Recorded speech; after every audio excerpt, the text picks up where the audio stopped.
मैं संतोष कुमार हूं और जैसा इन्होंने बताया कि समस्तीपुर जिला का ही वारिसनगर ब्लॉक में एक बसंतपुर अमली गांव है, तो वहां से मैं बिलोंग करता हूं। यहां से करीब 25 किलोमीटर आता होगा और मेरा जो एजुकेशन है वो वहीं अपने गांव में हुई 5th तक। और एक भरवारी हाई स्कूल है वहीं पे हायाघाट सबके पास में है, वहाँ से मैंने बिहार बोर्ड से 10th किया। मैं इसलिए बताना चाहता हूँ कि आप में बहुत सारे लोग यहाँ पे स्टेट बोर्ड से ही पढ़ते हैं, बिल्कुल गांव के स्कूल में पढ़ते हैं, इसीलिए मैं बोलना चाहता हूँ ताकि आपको ये रियलाइज हो कि आप भी बन सकते हो। And I am one of you, है ना। फिर उसके बाद 10th में मेरा 60% ही मार्क्स था नॉर्मल, और जिस गांव के स्कूल में था उसमें तो मैं ही एक फर्स्ट किया था, बाकी तो कोई फर्स्ट भी नहीं कर पाया था। तो उस समय मुझे लगता था कि मैं फर्स्ट किया हूँ गांव में, क्योंकि उस गांव के स्कूल में 10-12 गांव के लोग बच्चे आते थे, तो मुझे लगा कि मैंने कुछ बहुत बड़ा अचीवमेंट कर लिया है। पर जब मैं दरभंगा में गया इंटर के लिए, तो वहाँ मैंने देखा कि मेरा मन था हम CM साइंस कॉलेज में पढ़ें, तो उसमें तो एडमिशन ही नहीं हो पाया। जब मैं वहाँ गया तो मैंने देखा कि वहाँ पे तो 80% 90% वाले बच्चे भी आए हुए हैं, तो मुझे रियलाइज हुआ कि नहीं, बहुत सारे और लोग भी हैं। तो मेरा मारवाड़ी कॉलेज में ही एडमिशन हुआ, तो वहाँ से मैंने इंटर किया और इंटर में भी ज़्यादा 65-6 के आसपास ही आया। एंड देन मैंने ग्रेजुएशन किया CM कॉलेज में, और मैंने भी BA ऑनर्स किया पॉलिटिकल साइंस से ही, दरभंगा से ही किया, मिथिला यूनिवर्सिटी से किया।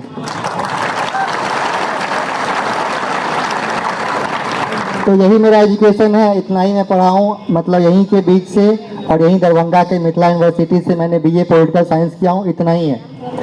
और ये जो अभी जो बोल रहे थे, तो इतना कम एजुकेशन है, फिर भी मैं हमेशा सपने देखता हूँ, बड़े बड़े सपने देखता हूँ, और उसी का एक कह सकते हैं आप रिजल्ट है कि मैं यहाँ तक ही पहुँचा हूँ। तो मैं आप लोगों से यही कहूँगा कि सपने देखिए, है ना।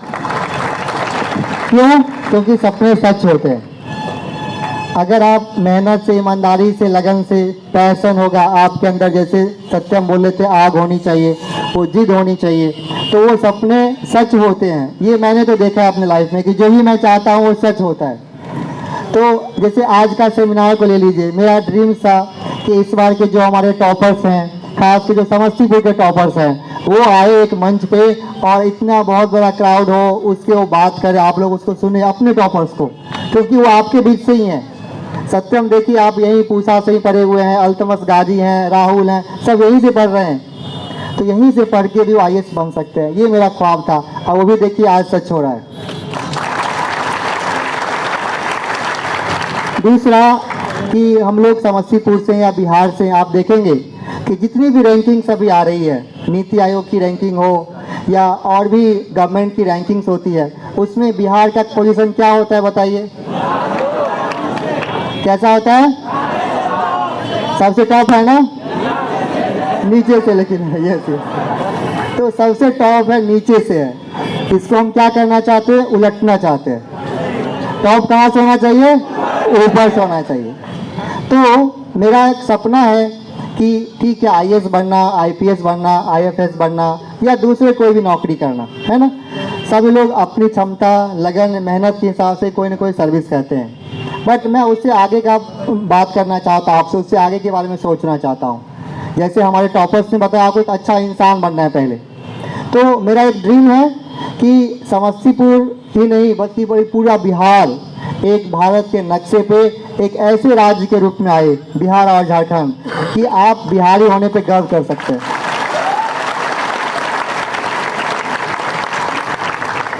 आज आप देखते हैं हम लोग सर्विस में आने के वजह से देश का ऐसा कोई भी राज्य नहीं है जहाँ नहीं घूमते हैं, लेकिन आप बिलीव कीजिए, चाहे जम्मू कश्मीर हो, केरला, कन्याकुमारी हो, अरुणाचल प्रदेश हो, महाराष्ट्र, हम कहीं भी जाते हैं हमें बिहारी दिखता जरूर है, लेकिन मैक्सिमम लोग क्या करते हुए दिखते हैं? मजदूरी करते हुए दिखते हैं। ये हकीकत है ना। हम ऐसे झूठी प्राइड नहीं चाहिए हमें, है ना। हकीकत को हम नहीं बदल सकते हैं। ये सच है कि IAS IPS भी आपको दिखेंगे, पर वो कितने होते हैं? बहुत कम है ना। एक साल में 180 लोग ही IAS बनते हैं, और पूरे भारत की बात किया जाए तभी 5000-6000 ही है, उसमें और भी स्टेट के तो हैं। तो सही है कि हमारे यहाँ से बहुत सारे लोग IAS IPS बनते हैं, इसको मैं नहीं नकार रहा हूँ, लेकिन हमारे यहाँ के लोग आप देखेंगे तो बिहार आज के डेट में क्या है, एक मजदूर एक्सपोर्ट करने वाला राज्य बन चुका है। इसको कौन चेंज करेगा? हम लोग। कैसे चेंज करेंगे? सबसे पहले एक अच्छा नागरिक बनना है, अच्छा इंसान बनना है और पढ़ाई करना है। Education can only change the future of any person और स्टेट एंड कंट्री ऑल्सो।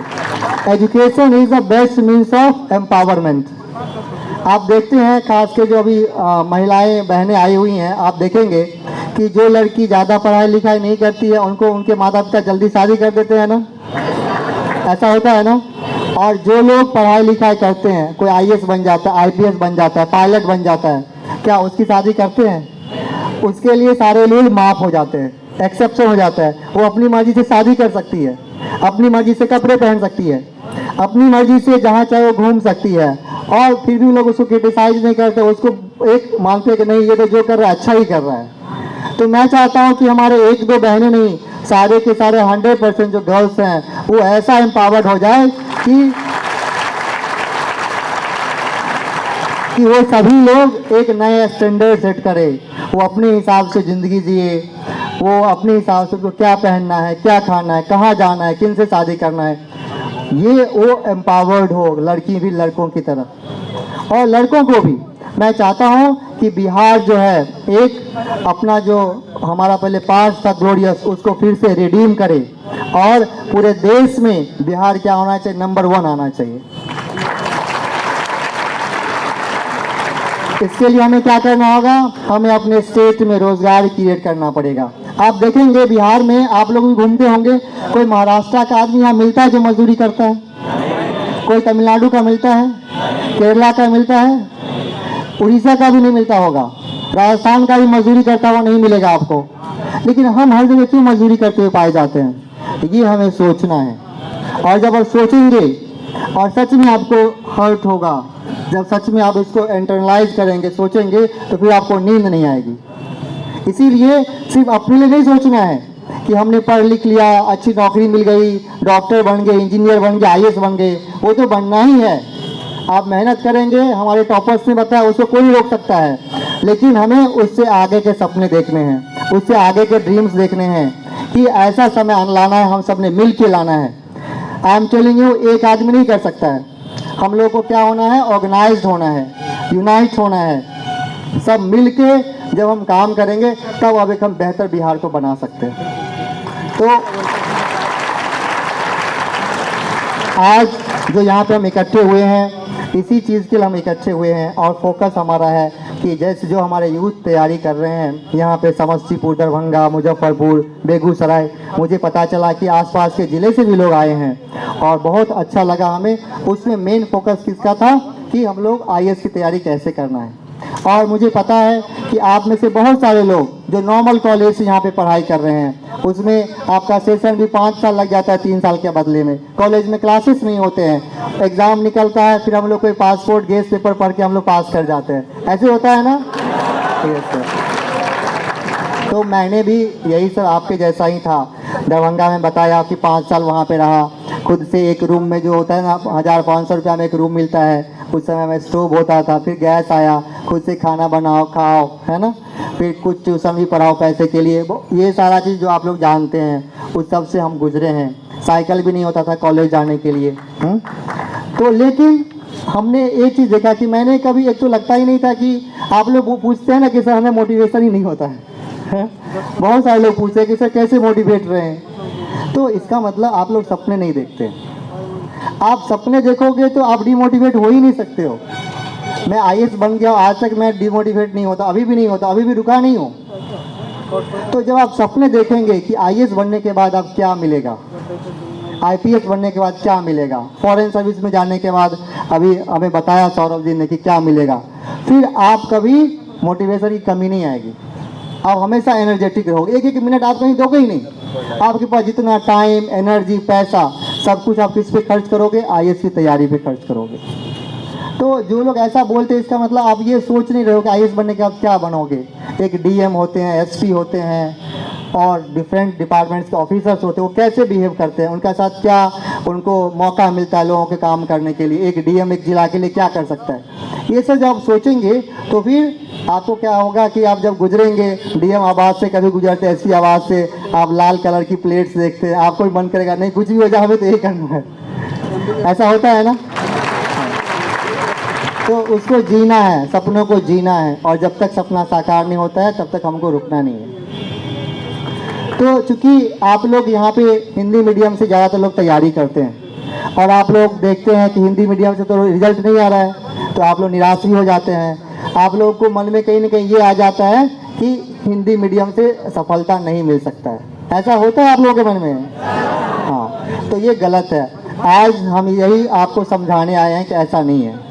फिर सवाल उठता है कि हिंदी मीडियम से लोग क्यों नहीं सिलेक्ट हो रहे हैं। तो मैं ये कहना चाहता हूँ, जैसे हमारे फ्रेंड्स ने बताया कि 2011 के बाद जो सीसेट आ गया, फिर 2013 के बाद जो सिलेबस चेंज हो गया, उसमें कहीं ना कहीं आप देखेंगे कि हिंदी मीडियम को थोड़ा सा नुकसान हुआ है। क्यों? क्योंकि इंग्लिश पे ज़्यादा जोर है। आप देखेंगे सीसेट में जो कॉम्प्रिहेंशन आता है, प्रेसे आते हैं, फिर मैथमेटिक्स आते हैं, रीजनिंग्स आते हैं, तो उसमें इंग्लिश जानना बहुत ज़रूरी है। तो सबसे नंबर 1 सलाह मैं आप लोगों को देना चाहूँगा, पहले ये मन में मान लीजिए कि हिंदी मीडियम इंग्लिश मीडियम में कोई फ़र्क नहीं है। हिंदी से भी आप बन सकते हैं, बनने वाला तो होना चाहिए, पहले उतना मेहनत तो होना चाहिए। आप सत्यम की तरह मेहनत कर सकते हैं, बताइए। सत्यम जी ने क्या बोला अभी कि एक रूम में बंद हो के 1 साल तक 8 से 10 घंटा मिनिमम, मैक्सिमम नहीं बताया उन्होंने। जब कल शाम को हम बात कर रहे थे तो उन्होंने, सत्यम ने यही बोला कि सर ऐसा कोई भी दिन नहीं गया जब मैं 8 घंटे पढ़ाई नहीं किया, मिनिमम। मैक्सिमम का तो कोई लिमिट नहीं है। तो that dedication has to be there. एक तो ये हो गया। नंबर 2 आपका ये हो गया कि हिंदी मीडियम में भले आप तैयारी करते हैं, फाइन, लेकिन आपकी इंग्लिश बहुत अच्छी होनी चाहिए। मैंने हिंदी मीडियम से तैयारी की, क्यों? क्योंकि मैंने 10th तक हिंदी मीडियम में पढ़ाई की। तो ये मैं आप लोगों को कहना चाहता हूँ कि अगर आपने 10th तक की पढ़ाई हिंदी में की है तो आपको हिंदी मीडियम ही लेना चाहिए। लेकिन इसका मतलब ये नहीं कि आपकी इंग्लिश अच्छी नहीं होनी चाहिए। मैंने जब मेंस क्लियर किया था यूपीएससी का, तो मैंने जो इंटरव्यू दिया था मैंने इंग्लिश में दिया था। तो आप सोच सकते हो कि मैंने जो यूपीएससी का इंटरव्यू इंग्लिश में दिया तो मेरी इंग्लिश ठीक ठाक होगी, मैं अच्छे से बोल सकता हूँ। फिर तैयारी में आप देखेंगे हिंदी माध्यम में उतना अच्छा न्यूज़पेपर नहीं होता है, जो फैक्ट है। सभी लोग क्या करते हैं, द हिंदू पढ़ते हैं, इंडियन एक्सप्रेस पढ़ते हैं। तो जब हिंदू इंडियन एक्सप्रेस आपको पढ़ना ही पड़ेगा आईएएस बनना है तो उसके लिए अगर आपको इंग्लिश नहीं आती है तो कैसे पढ़ पाएंगे? बल्कि आपको 10% 20% ज़्यादा मेहनत करना है। क्यों? क्योंकि इंग्लिश वाले जो हिंदू पढ़ते हैं वो तो हिंदू के इंग्लिश में पढ़ के इंग्लिश में लिखना है, बट आपने उसको इंग्लिश में पढ़ना है, समझना है, लेकिन लिखना किस में है? हिंदी में लिखना है। तो आपको तो ज़्यादा मेहनत की ज़रूरत पड़ती है। फिर आप देखेंगे जब मैं सीसेट बनाता था तो मैं भले हिंदी मीडियम का हूँ, लेकिन सीसेट में इंग्लिश मीडियम में ही पढ़ता था। मैं हिंदी वाले पेज को छूता भी नहीं था। तो आपकी इंग्लिश इतनी स्ट्रांग होनी चाहिए कि आप इंग्लिश में ही पढ़ के सारे सवालों का जवाब देंगे। क्योंकि आप लोग देखते हैं ना कि उसका अनुवाद कैसा होता है, आप उसको हिंदी समझ में नहीं आएंगे। मैं बता रहा हूँ कि जो प्रशासनिक हिंदी है वो इतनी कठिन होती है कि इंग्लिश से भी ज़्यादा टफ होती है। उसमें आप लोग जो आजकल सोशल मीडिया में आता है कि इंग्लिश में लिखा होता है स्टील प्लांट और हिंदी में क्या लिखा होता है? इस्पात का पौधा लिखा होता है। बताओ, तो इस्पात का पौधा पढ़ेगा तो सवाल सही हो पाएगा? नहीं हो। लेकिन स्टील प्लांट हम सभी जानते हैं। हाँ, तो ये सरकार की कमजोरी तो है यूपीएससी की कि उनको हिंदी की जो मूल भावना है उसमें ही होना चाहिए था। लेकिन हम तो अभी उस कंडीशन में नहीं है कि यूपीएससी तक अपनी बात पहुंचाए या उनको हम चेंज करने के लिए बोले। तो हमें क्या करना होगा? अपनी स्ट्रेटजी को चेंज करना होगा कि हमारी इंग्लिश उतनी ही अच्छी होनी चाहिए। अब इंग्लिश अच्छी कैसी होगी बताइए? मैं भी 10th तक बिल्कुल वही जो होता है बिहार बोर्ड से इंग्लिश कैसा होता है आपको पता है, क्योंकि उसका मार्क्स जुड़ता नहीं है तो लोग उसको पढ़ते नहीं हैं। मेरा बिहार बोर्ड में 10th में इंग्लिश में सिर्फ 46 मार्क्स आया था, क्योंकि हम भी नहीं पढ़ते थे। हम सोचते थे इंग्लिश को पढ़ेंगे उससे अच्छा है कुछ हम मैथ्स को पढ़ लें, साइंस को पढ़ लें, उससे मार्क्स आएंगे। लेकिन जब मैंने एनडीए सीडीएस इस सब का एग्ज़ाम दिया, देन आई रियलाइज कि इंग्लिश के बिना आगे आप कुछ नहीं कर सकते हैं। फिर हमने एक क्लब हमें मिला, दरभंगा में था, यूथ फोरम नाम का एक क्लब था जो कि ML अकेडमी लहरिया सराय में चलती है, अभी भी चलती है।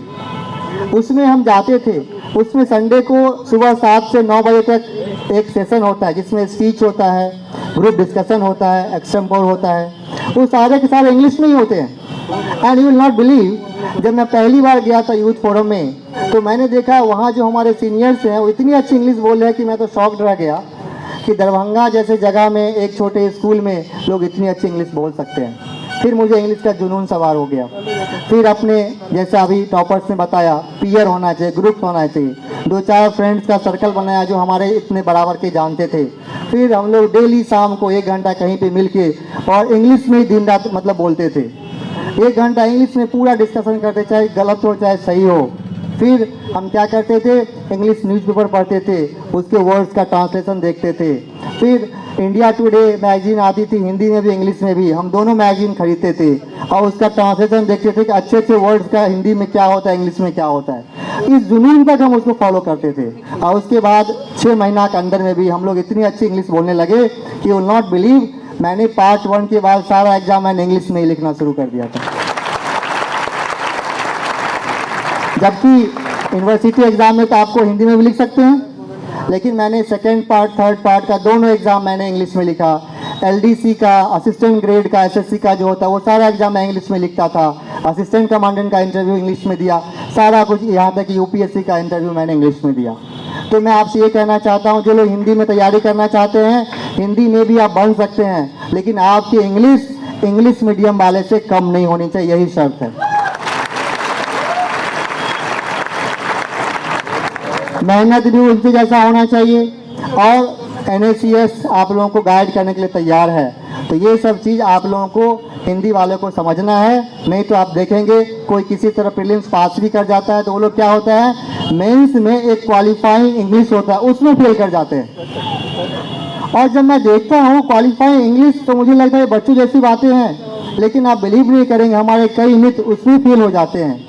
तो एक बात आज के सेमिनार में मेरे तरफ से आप लोगों को सलाह है कि ये गांठ बांध लीजिए कि बिना इंग्लिश अच्छे समझे हुए, बोले हुए आप आगे तो बहुत आगे नहीं जा सकते। अगर आपको ऑफिसर्स बनना है, IAS बनना है, बिना इंग्लिश का नहीं होगा। भले आप एग्ज़ाम हिंदी में लिखो, पर आपका बोलना चाहिए, इंग्लिश को समझना चाहिए, न्यूज़पेपर को, मैगजीन्स को। और जो टॉपर्स लोग आपको बोलते हैं इंग्लिश में ही बोलते हैं, अच्छे अच्छे क्लासेस इंग्लिश में होते हैं, अच्छी अच्छी बुक्स इंग्लिश में होती है, वो आपको करना पड़ेगा। तब 100% फिर आपको कोई नहीं रोक सकता है। तो आपके अंदर यहाँ से जब जाएंगे तो वही जुनून मैं देखना चाहता हूँ, वो जिद देखना चाहता हूँ, वो कॉन्फिडेंस देखना चाहता हूँ कि नहीं, आई कैन बिकम IAS। और आज हम आप लोगों को यही एहसास दिलाने आए हैं कि कोई भी IAS बन सकता है। जब हम लोगों के जैसे लोग बन सकता है आपके यहाँ से ना, मिथिला यूनिवर्सिटी से, फिर ऐसा कोई है जो नहीं बन सकता है? बताओ, आप लोग बन सकते हो?